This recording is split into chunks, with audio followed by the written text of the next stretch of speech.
Yeah, if there's one concept I'd like to introduce here for our people listening here and interested in this topic is that these self-reporting schemes, they come at enormous cost to the organization. They might not have a explicit price tag, but the cost is associated with the selling capacity that is diverted to do this.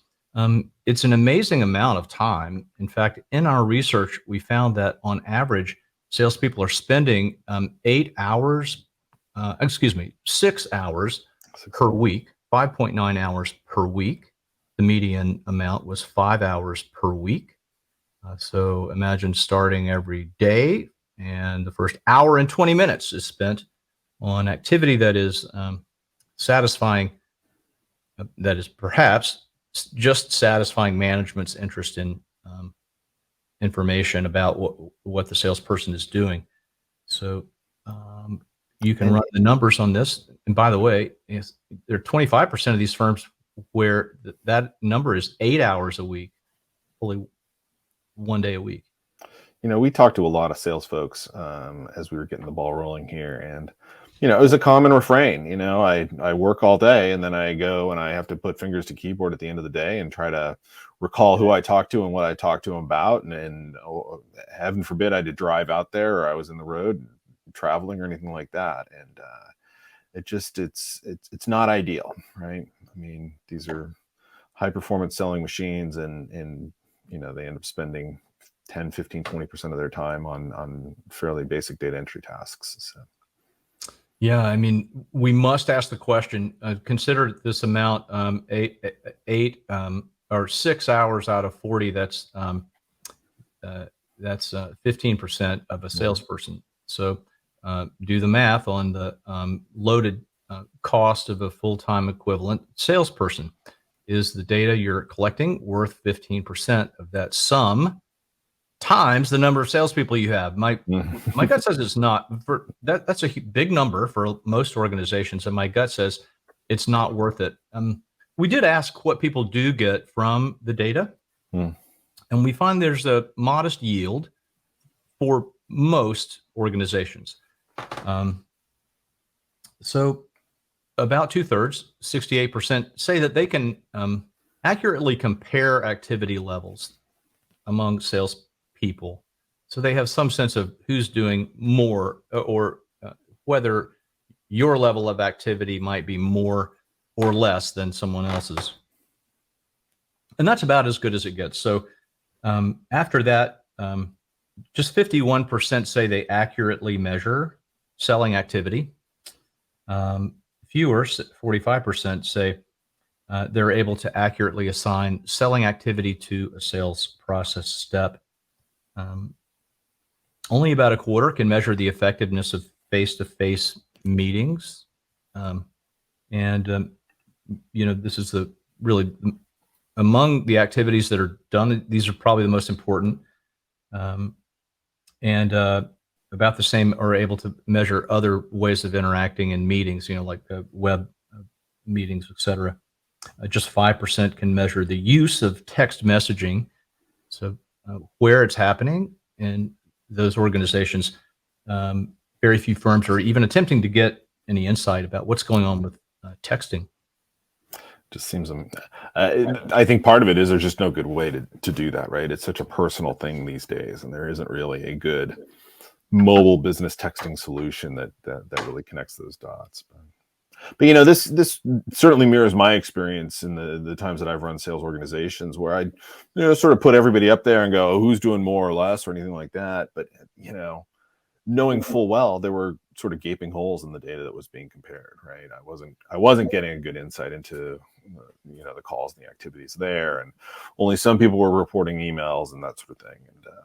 And for somebody like me with certainly an analytic bend to them, understanding really what's happening and how the performance is really working with my top performers and my bottom performers, it was very frustrating to try to get that information. When you think about it, it's really quite a remarkable blind spot, given what's at stake, the potential for getting upside for getting this right, and also the cost involved. Yeah, absolutely.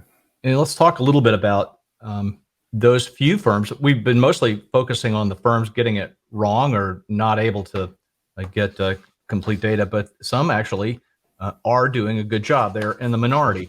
What benefits accrue to those firms? We're able to try to measure this in a couple of ways.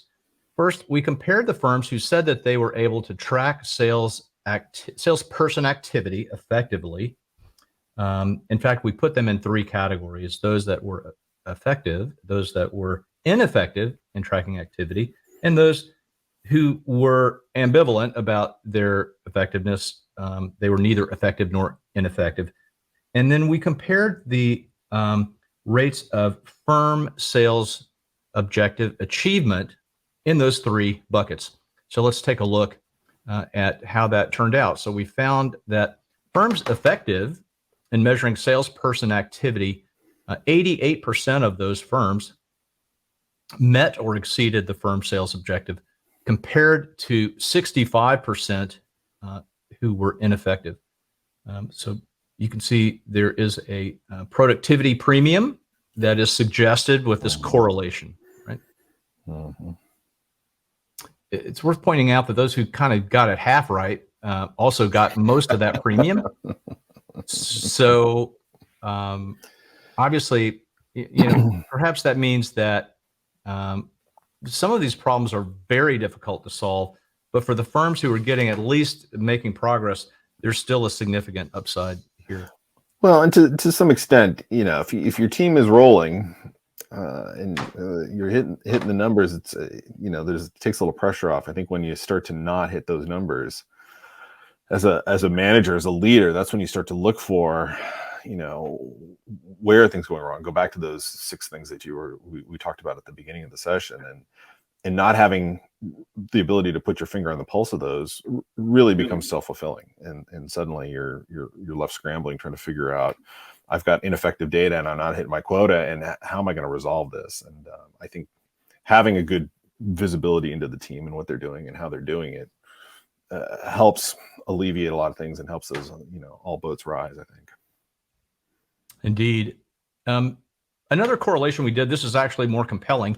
It looked at effectiveness not in tracking salesperson activity overall, but in tracking the activities as a function of sales process. Let's see.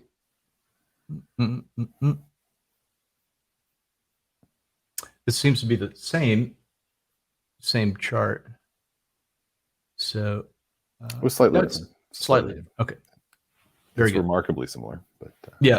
So we see a similar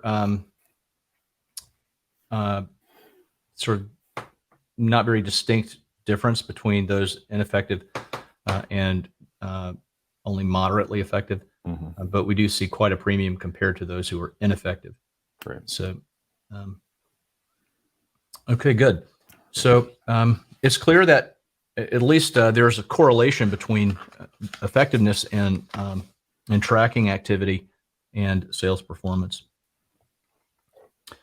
Okay, so I guess it would be irresponsible of us to leave it there. What would be a greater courtesy to our audience would be to try to understand, what can firms do about this?